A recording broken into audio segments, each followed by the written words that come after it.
Hello दोस्तों, मैं आशीष शुक्ला अपने ज्ञान गोदावरी ऑनलाइन पोर्टल पे आप सभी का बहुत बहुत स्वागत करता हूं। आज हम आपके लिए लेके आए हैं यूपी टेट का एक नया बैच शुरू करने चल रहे हैं यहाँ से।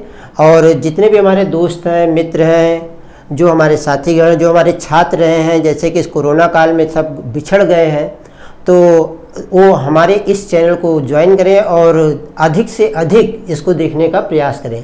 आज हम आपके सामने एक टेट का एक कोर्स लेके आए हैं जिसमें आपका TET, super TET, C TET या सारी चीज़ें मिली जुली होंगी और उसमें आप बेहतर रूप से तैयारी कर सकते हैं। और आज हम अपने इस टेट को शुरू करने से पहले आपको अपना टेट का सिलेबस बताएंगे, जहां पे आपको यकीन रखना होगा कि आप अपने इस चैनल के माध्यम से अपनी पूरी बेहतर तैयारी कर सकते हैं। क्योंकि लॉकडाउन का दौर तो गुजर चुका है, इस समय अनलॉकडाउन का दौर चल रहा है, लेकिन फिर भी हम लोग अपनी शिक्षा से अभी वंचित हैं। घर पे रह के शिक्षित होना पड़ रहा है और यहाँ से हम लोग आपके सहायता के लिए ऑनलाइन क्लास दे रहे हैं और आप लोग अधिक से अधिक ज्वाइन करिए। आइए हम आपको अपना सिलेबस दिखाते हैं कि हम अपने टेट में क्या क्या पढ़ाएंगे, आपके टेट में क्या क्या आएगा, सुपर टेट में क्या क्या आएगा। जैसा कि अभी आपके मन में एक बात उठ रही होगी, टेट की कोई वैकेंसी नहीं है, तो आप अभी भूल जाइएगा क्योंकि टेट की वैकेंसी नवंबर दिसंबर तक आ जाएगी। जो टेट होना है नवंबर दिसंबर तक आने की प्रबल संभावना है। बाकी अब उसके बाद आयोग जाने। हालांकि प्रतिवेदन तो भेज दिया गया सरकार के पास कि हमें टेट का एग्ज़ाम करवाने की अनुमति दिया जाए, और जैसे ही प्रतिवेदन का उत्तर आता है वैसे ही आप लोगों को इन्फॉर्म हो जाएगा कि टेट का अब एग्ज़ाम होगा और फॉर्म आएगा, एग्ज़ाम होगा। तो एग्ज़ाम होने में ज़्यादा टाइम लगेगा नहीं, ज़्यादा 2 महीने का आपका टाइम मिलेगा तैयारी करने का। और अगर ऑफलाइन खुल जाती है तो बेहतर है, नहीं तब तक आप हमारे साथ ऑनलाइन के साथ जुड़े रहिए और इससे अपने आप को अपनी तैयारी अपनी बराबर करते रहिए। बाकी जो भी समस्या होगी तो हमारी कमेंट बॉक्स में जाइएगा, कमेंट करिएगा, आपकी समस्या का पूरी तरह से निवारण यहाँ से आपको दिया जाएगा। आप किसी भी समस्या से, कि जो विषय हमारे यहाँ चल रहा है, चाहे वो मनोविज्ञान हो, चाहे हिंदी हो, चाहे संस्कृत हो, गणित हो, विज्ञान हो, पर्यावरण हो, जो भी सब्जेक्ट है आपका टेट से संबंधित, अगर आपको किसी भी सभी में कोई समस्या आती है तो हमारे इस YouTube चैनल के कमेंट बॉक्स में जाइएगा, वहाँ पे आप कमेंट करिएगा, आपको सभी प्रकार की सहायता दी जाएगी। आप इसके लिए निश्चिंत रहिएगा। और जो टेट है, टेट बहुत बड़ी परीक्षा नहीं है। आप लोग घबराते इसलिए हैं क्योंकि जब फॉर्म आ जाता है, फॉर्म फिलअप कर देते हैं, तब हम तैयारी करना शुरू करते हैं। और 2 महीने की तैयारी में हम क्या कर लेंगे, एक बार तो किताब पढ़ना मुश्किल हो जाता है। अगर आप हमसे पहले जुड़े रहेंगे और पहले जब जुड़े रहेंगे, तैयारी करते रहेंगे, वह आपके लिए बहुत ही बेहतर होगा, क्योंकि उसके बाद जब आप पढ़ेंगे तो आपको वहाँ रिवीजन होगा। ठीक, अब उस चीज़ को आप भूल जाइए, ऑनलाइन के साथ हमारे साथ जुड़िए। और एकदम गारंटी है, अगर आप हमारे यहाँ से जुड़े हैं और अगर एक भी प्रश्न आपके बुकलेट में यहाँ से बाहर का पूछ लिया जाएगा तो आप हमें शिकायत करिएगा, या जो भी आपको कहना होगा, जो भी करना होगा हमारे साथ, वो आगे आकर आप यहाँ पर करिएगा, हम आपसे स्वतः मिल जाएंगे। तो चलिए आइए हम आप शुरू करते हैं अपने इस ज्ञान गोदावरी चैनल से आपका टेट प्रारंभ करते हैं। टेट में प्रारंभ करने से पहले मैं आपको यह बता दूं कि हम आपको पढ़ाएंगे बाल मनोविज्ञान। ठीक, अब इस बाल मनोविज्ञान को लेकर हम आपके सामने आए हैं। बाल मनोविज्ञान का तात्पर्य यही है कि हम आपको बाल मनोविज्ञान अर्थात बालक से जुड़ी हुई जितनी भी चीजें हैं, अर्थात जड़ से लेकर ऊपर तक, तने तक, शाखाओं तक, हर एक चीज को हम आपको बताएंगे। आइए देखते हैं, पहले हम अपना सिलेबस देखते हैं और सिलेबस देखकर फिर हम आगे चलते हैं। ठीक है, आइए दोस्तों फिर हम आगे बढ़ते हैं। अगर जो लोग हमारे इस YouTube चैनल को देख रहे हैं वो हमारे चैनल को ज़्यादा से ज़्यादा शेयर करेंगे, सब्सक्राइब करेंगे, और जितना आप लोग शेयर करेंगे, सब्सक्राइब करेंगे, जितना आप मुझे लाइक करेंगे उतना ही बेहतर हम आपको देंगे। क्योंकि लाइक करने से एक जहाँ हम शिक्षक हो या कल आप भी शिक्षक बनेंगे, जब बच्चे आपको वाह वाह कहेंगे तब आपके अंदर एक अलग ऊर्जा आती है और आप एक नए तरीके से कुछ ना कुछ बच्चों को देने की कोशिश करते हैं। तो चलिए आइए देखते हैं अपने YouTube चैनल की अपने इस टेट, सुपर टेट और सी टेट के पाठ्यक्रम में थोड़ा सा नज़र रखते हैं। अब जैसे कि हम आते हैं अपने पाठ्यक्रम में, आप लोगों को स्पष्ट दिखाई दे रहा होगा क्योंकि अभी लिखा तो जा नहीं रहा, टाइपिंग मटेरियल सब आपको स्पष्ट दिखाई दे रहा हो। अब देखिए, जैसे कि हम अपने यूपी टेट की बात करते हैं, सुपर टेट की बात करते हैं और सी टेट की बात करते हैं, तो इस सी टेट, सुपर टेट और सी टेट तीनों में अंतर नहीं है, थोड़ा सा अंतर आ जाता है सी टेट में। अगर हम सी टेट को ध्यान देते हैं, सी टेट को ध्यान देंगे तो सी टेट पे थोड़ा सा अंतर यह आता है कि सी टेट में थोड़ा शिक्षण से जुड़े हुए प्रश्न पूछे जाएंगे, जो हम आपको इतना सिलेबस बताने के बाद शिक्षण की विधियाँ, शिक्षण से जुड़े हुए प्रश्न और हर एक चैप्टर पर, हर एक टॉपिक पर आपको हम प्रैक्टिस सेट भी करवाएंगे। वह आपके लिए, जो आपके लिए बहुत ही बेहतर होगा। प्रैक्टिस करते रहेंगे तो पढ़ते भी रहेंगे, प्रैक्टिस भी करते रहेंगे, वह आपके लिए बहुत ही अच्छा जाएगा। तो चलिए आइए देखते हैं। देखिए सबसे पहले हम आपको ये बता देते हैं कि हम जो बाल विकास पढ़ते हैं, हमारे यहाँ जो किताब आती है उस पर बाल विकास लिखा रहता है, लेकिन बाल विकास आया कहाँ से यह भी देखना है कि बाल विकास की शुरुआत हम कहाँ से करते हैं। बाल विकास ये मनोविज्ञान की एक शाखा के रूप में आया, ठीक है। और हमारे यहाँ देखिए सबसे पहले सिलेबस में हमने क्या लिखा है, शिक्षा मनोविज्ञान का क्षेत्र एवं आवश्यकता, ठीक। यह हमारा जो सिलेबस है, इस सिलेबस में हमारा क्या हो जाएगा यह भी आप देखिएगा। जैसे शिक्षा होती है, मनोविज्ञान होता है, दोनों अलग अलग चीज़ें थी, लेकिन दोनों को लाकर मिला दिया गया। जब दोनों मिल गया तब से वह क्या कहलाया, शिक्षा मनोविज्ञान कहलाया। अब यह जो मनोविज्ञान है, इसी मनोविज्ञान से निकल कर क्या आया, बाल विकास आया। अब इसी बाल विकास को हमें पूरे टेट में पढ़ना है। टेट के शुरुआत चरण से लेकर अंतिम चरण तक केवल और केवल बाल विकास का अध्ययन करना है, बालक के विकास के अलावा और किसी चीज़ का कोई अध्ययन नहीं करना है। हाँ, तो बहुत सारी चीज़ें अगर आप सिलेबस, सरकारी सिलेबस देखते हैं तो उसमें बहुत सारी छोटी छोटी बातें आ जाती हैं, लेकिन उन सारी की सारी बातों का समावेश कहाँ होगा, आपकी सिलेबस में होगा। इससे बाहर कुछ नहीं आएगा। अब तक ये मेरी गारंटी है, अब तक जो हमने पढ़ाया है, जितना हमने किया है, मैं खुद अपना यही नोट्स पढ़ के गया था और 3 बार मैं टेट क्वालिफाई हो चुका हूँ लगातार। लेकिन संयोग यह है कि हम आपको ऑनलाइन क्लास दे रहे हैं और अभी तक सरकारी जॉब नहीं मिली है। एक मिली भी थी, वो छूट भी गई, और एक उम्मीद भी है तो भी कोर्ट में चल रही है, आप लोग जानते हैं, ठीक। आइए देखते हैं अब इस बाल मनोविज्ञान के अंतर्गत हमें क्या क्या पढ़ना है। सबसे पहले हम पढ़ेंगे शिक्षा। शिक्षा से जुड़े हुए होता है शिक्षण, और शिक्षण के साथ जुड़ा होता है इसका सिद्धांत और विधि, ठीक।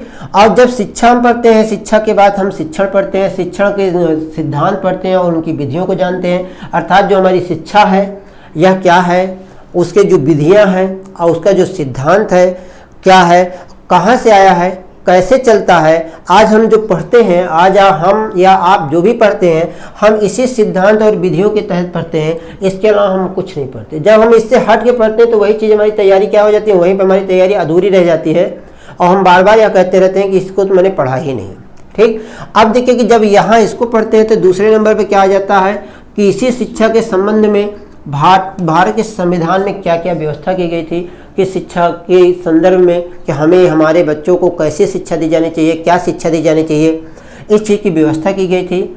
अब यही बाल विकास फिर यहाँ पे आगे आ जाता है। आगे आ जाता है तो क्या हो जाता है, यहाँ देखिए कि यहाँ लिखा गया है व्यक्ति का विकास, ठीक। अब व्यक्ति कौन होगा, व्यक्ति तो एक बालक ही होगा।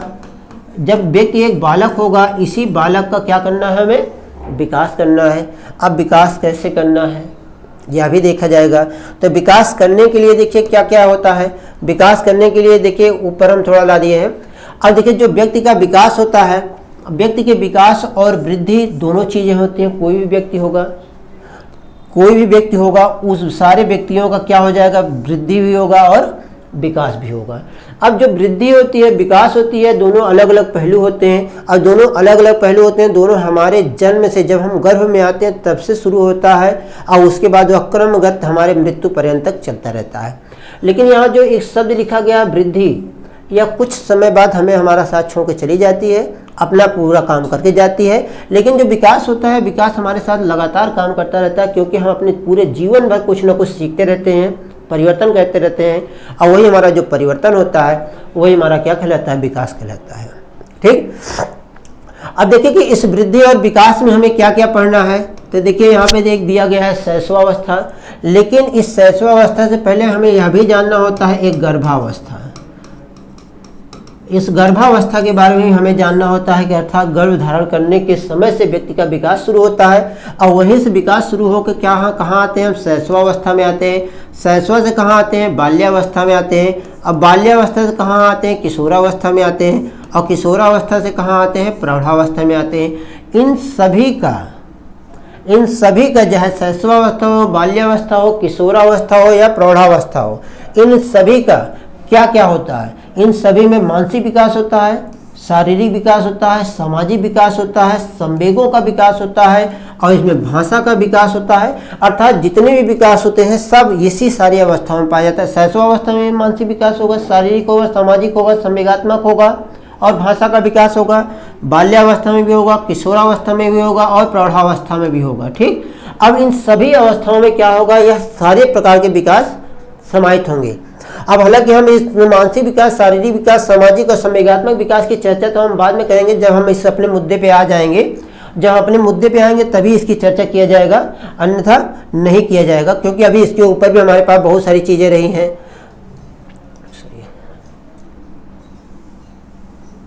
अब इसके पहले हमारे पास बहुत सारी चीज़ें रही हैं, जैसा कि हमने आपको यहाँ पे बताया, आप देखते रहिए, ध्यान से देखिएगा कि जैसे हम जब शुरुआत करेंगे पढ़ने के, सबसे पहले शिक्षा पढ़ेंगे, शिक्षा पढ़ने के बाद मनोविज्ञान पढ़ेंगे, शिक्षा पढ़ा जाएगा, फिर क्या पढ़ा जाएगा, मनोविज्ञान पढ़ा जाएगा। शिक्षा मनोविज्ञान का संबंध कैसा होता है यह जाना जाएगा, इसका क्षेत्र क्या होता है, अर्थात मनोविज्ञान का क्षेत्र क्या होता है, शिक्षा का क्षेत्र क्या होता है यह जाना जाएगा।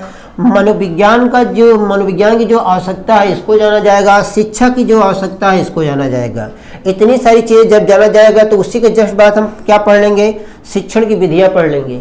और जैसे ही शिक्षण की विधियाँ पढ़ेंगे तो जो शिक्षण आया है था, शिक्षा संबंधित भारत के संविधान में जो उपबंध बनाए गए हैं, जो नियम बनाए गए हैं, जो कानून बनाए गए हैं, जैसे शिक्षा देनी चाहिए, किस किस वर्ग को शिक्षा देनी चाहिए, यह सारी चीज़ें जो बनाई गई हैं इसको जानेंगे। अब इन सारी चीज़ों को जानने के बाद हम क्या जानेंगे कि बाल विकास क्या होता है। क्या जाना जाएगा, इस बाल विकास को जाना जाएगा कि यह बाल विकास क्या होता है। तो बाल विकास तो जाना जाएगा, लेकिन इस बाल विकास के अंतर्गत क्या क्या होता है इस चीज़ को भी जाना जाएगा।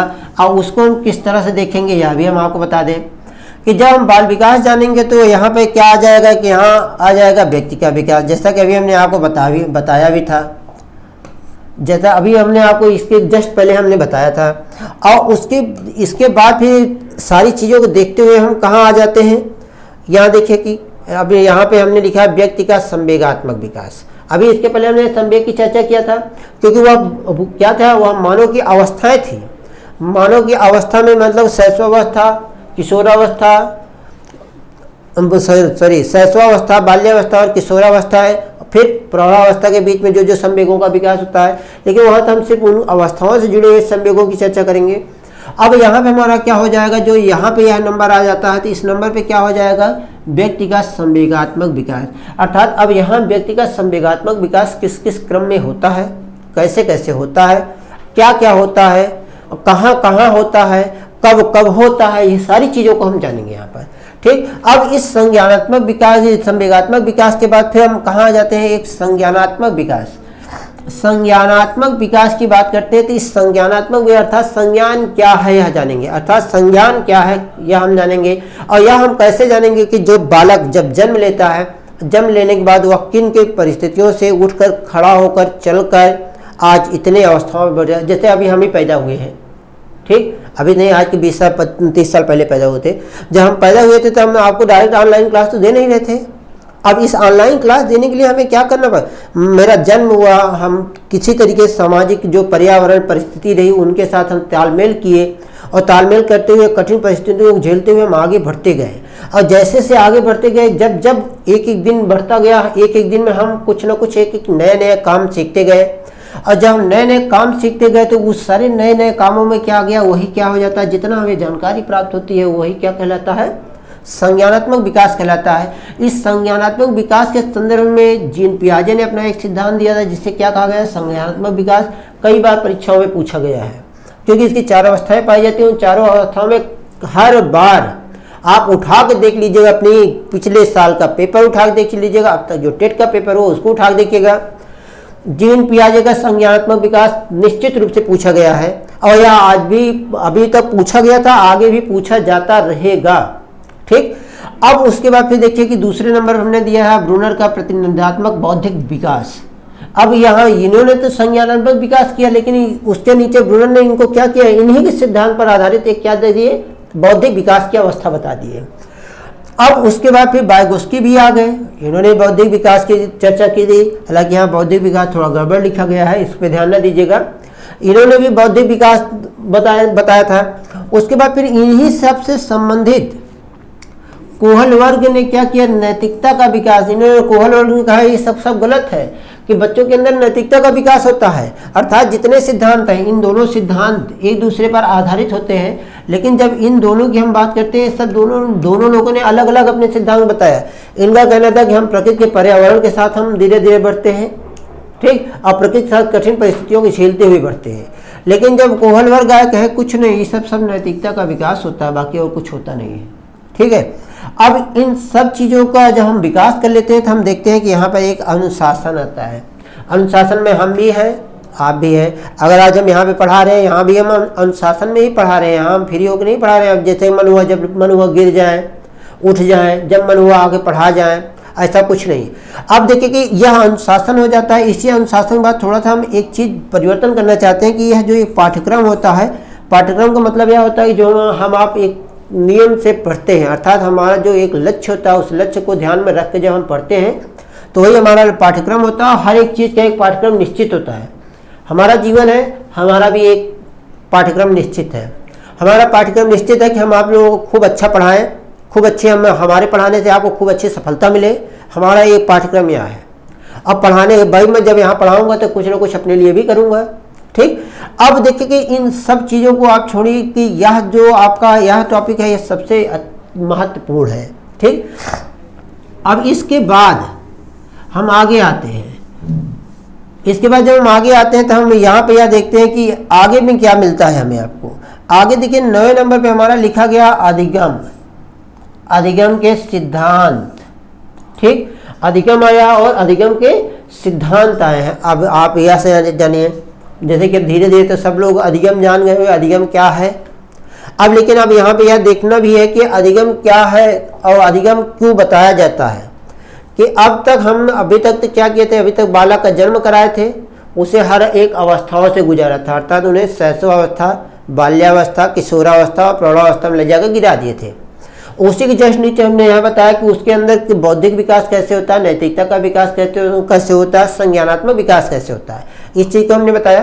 और उसके बाद फिर हम उनके अंदर अनुशासन की भी बात कही, अनुशासन के बाद उनका एक पाठ्यक्रम भी बताया। लेकिन उसके बाद हमारा क्या आया, अधिगम, महत्वपूर्ण, अत्यंत महत्वपूर्ण, क्योंकि अधिगम पर ही सब जाकर गिर जाते हैं।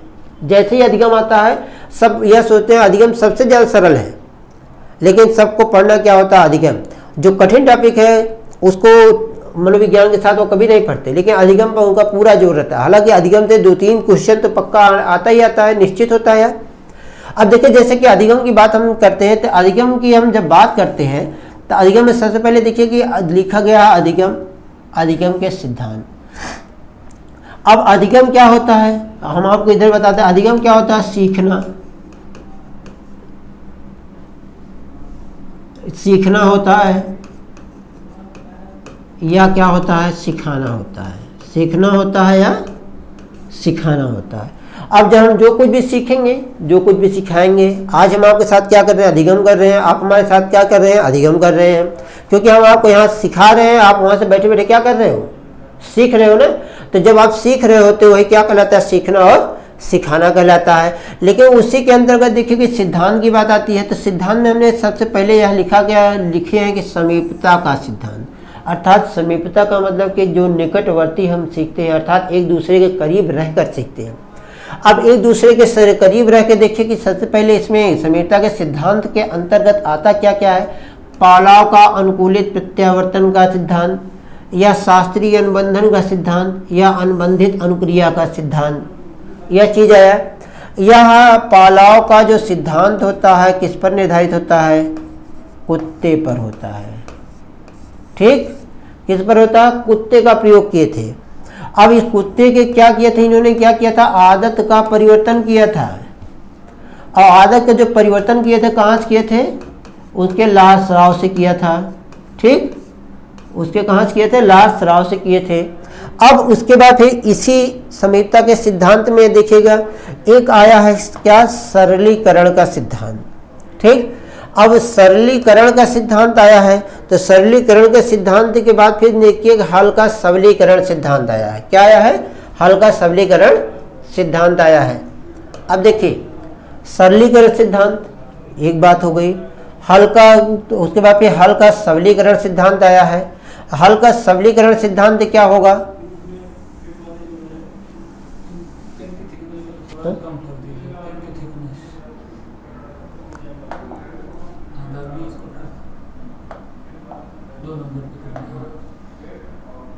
कलर चेंज कर सकते हैं, ग्रीन कर सकते हैं।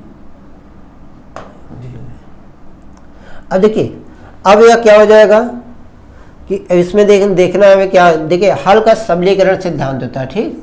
हल का जो सबलीकरण सिद्धांत होता है, इन्होंने हल ने क्या काम किया था, जैसा कि उद्दीपक अनुक्रिया, अभी आपने शास्त्रीय अनुबंधन का सिद्धांत देखा, कुत्ते पर आधारित देखा, उन सब का खंडन कर दिया, कहा कुछ नहीं, सब सीखते कैसे हैं, उद्दीपक अनुक्रिया से सीखते हैं, ठीक। और उद्दीपक अनुक्रिया के बीच में एक प्राणी होता है, वही प्राणी सीखता है, बाकी ना उद्दीपक सीखता है ना अनुक्रिया सीखता है। हालांकि अभी आपके मन के अंदर यह भी प्रश्न आ रहा होगा, उद्दीपक क्या होता है, अनुक्रिया क्या होती है, इतना इन सभी चीज़ों के बारे में आप नहीं जानते हैं, लेकिन आपको हम ज्ञान देंगे, आप जानेंगे, निश्चित जानेंगे, इसमें कोई दो राय नहीं है। आप वो अच्छे हो आज, अच्छे रहेंगे कल, और अंतिम अवस्था तक आप अच्छे रहेंगे। आप संघर्ष कर रहे हो, आपके संघर्ष कभी असफल नहीं जाएगा, ये संघर्ष आपको सफलता देगा, ठीक है।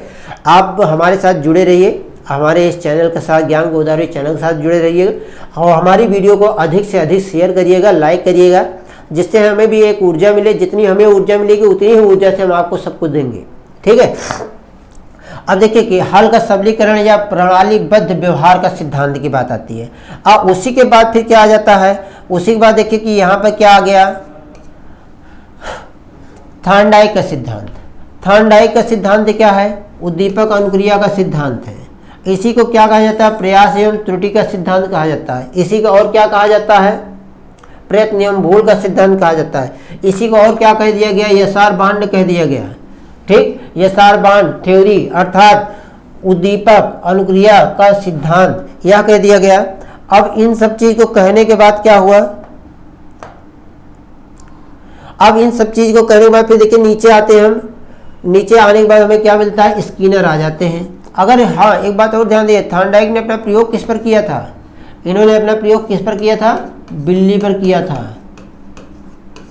कहाँ किया था, बिल्ली पर किया था, बिल्ली पर इन्होंने अपना प्रयोग किया था। अब इसके बाद फिर हम आते हैं स्किनर के पास।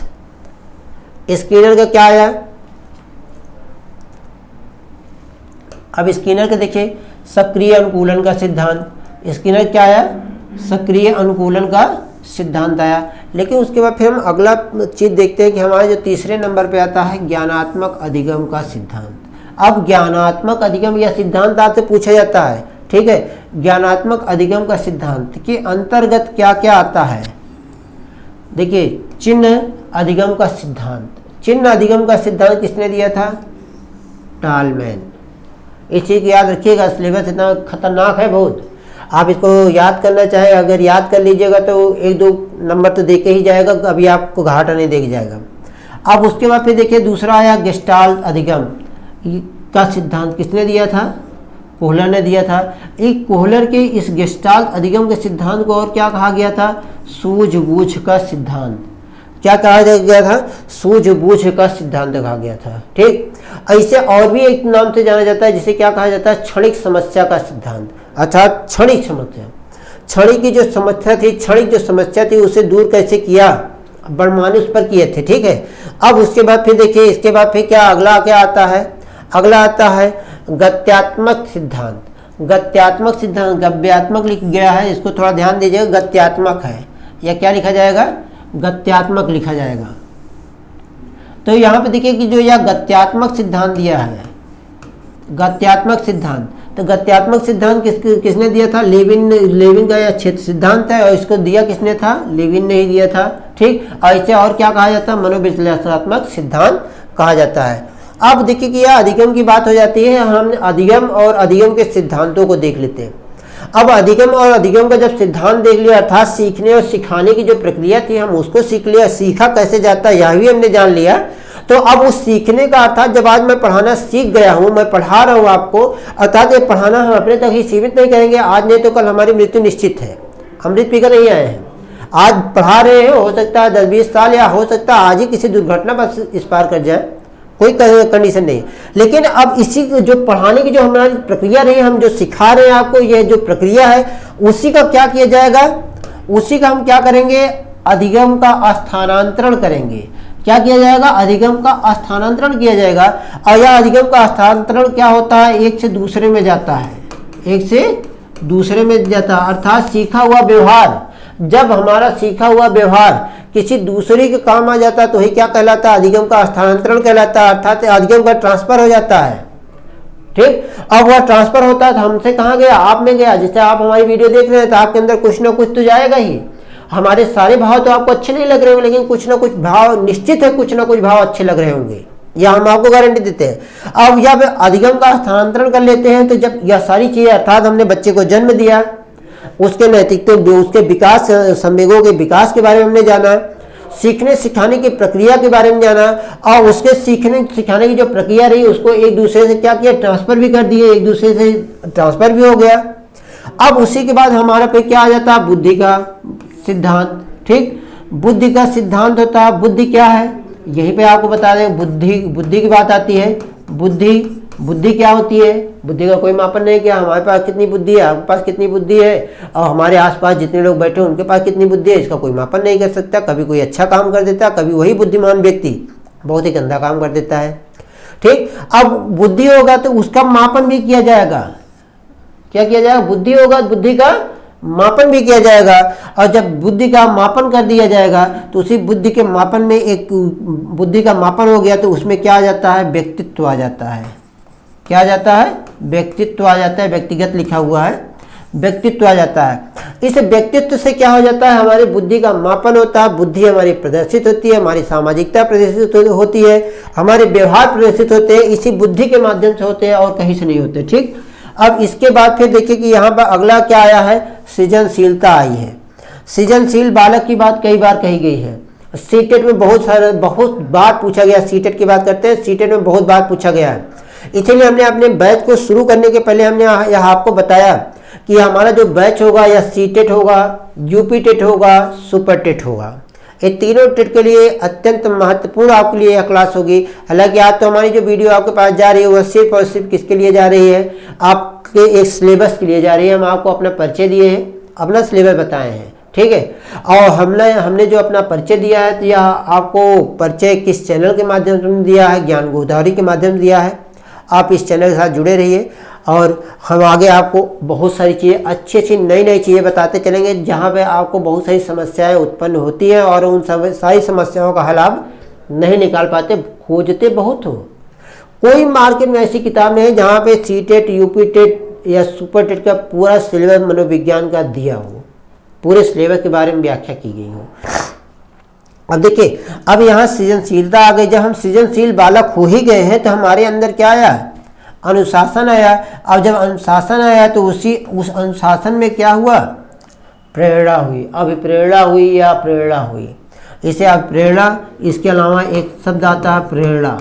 दोनों अलग अलग मनोविज्ञान में आकलन किया जाता है, दोनों का अलग अलग किया जाता है। अब देखिए कि हम थोड़ा सा इसके ऊपर चलते हैं।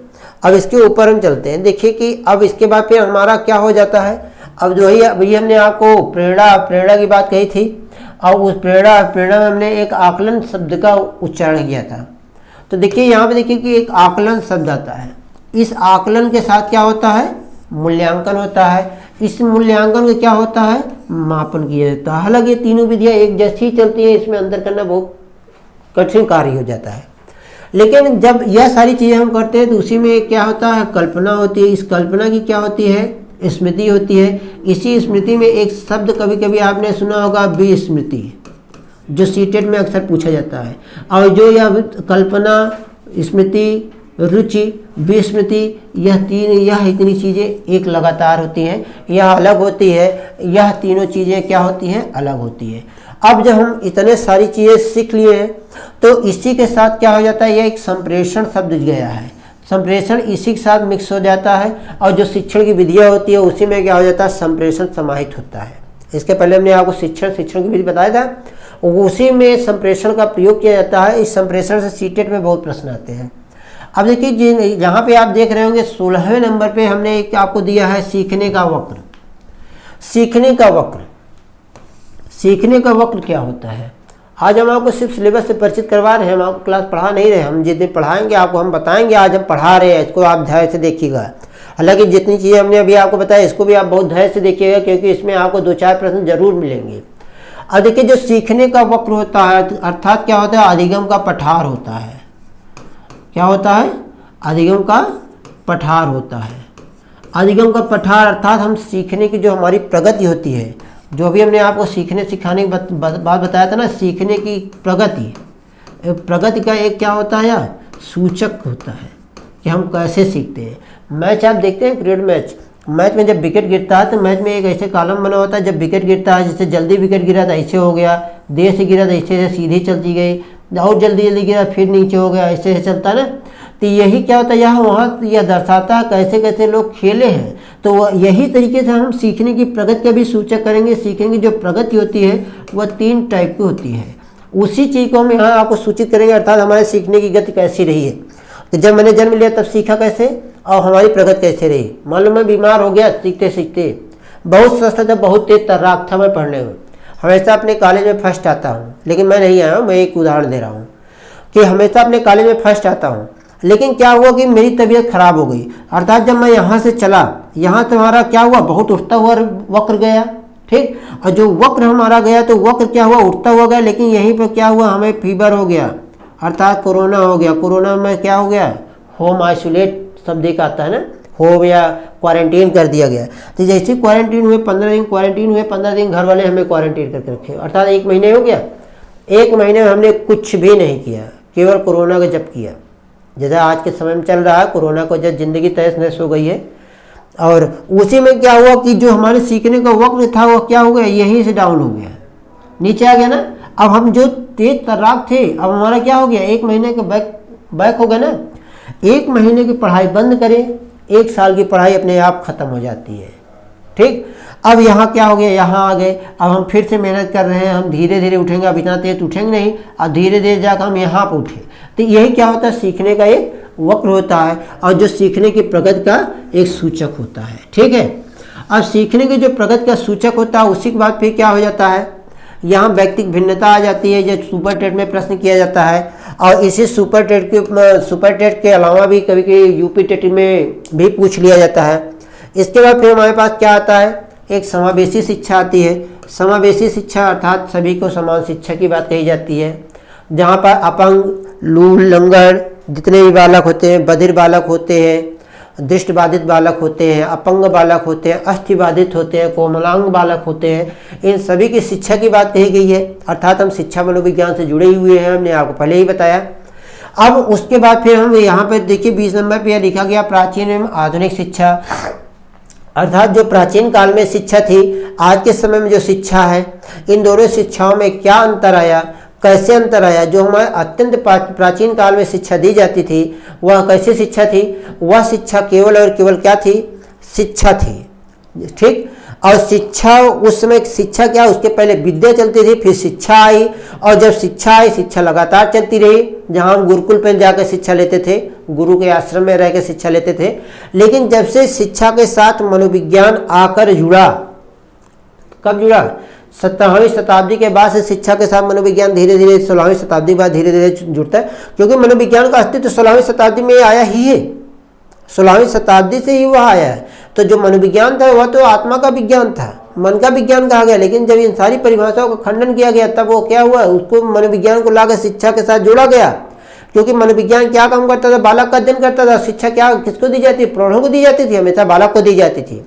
अब उसी से क्या हो गया, हमारी शिक्षा की शुरुआत हो जाती है। यही प्राचीन और आधुनिक समय की जो शिक्षा थी, जितने शिक्षा के आयोग बने, अर्थात जो अंग्रेज आयोग बनाए, जो आज के समय में जितना आयोग चल रहा है, जैसे अभी जो नई शिक्षा नीति आई है, इन सभी के बारे में हम जानकारी आपको यहाँ देंगे। और जब इन सभी के बारे में हम आपको जानकारी दे देंगे तो हम आपको एक चीज़ बताएंगे जो आपके सीटेट से संबंधित होगा। इन सभी की शिक्षण विधियों को बताएंगे, ठीक। शिक्षण विधि हालांकि हमने सिलेबस में लिखा था पहले शिक्षण विधि, लेकिन वह शिक्षण विधियाँ ही जाएंगी।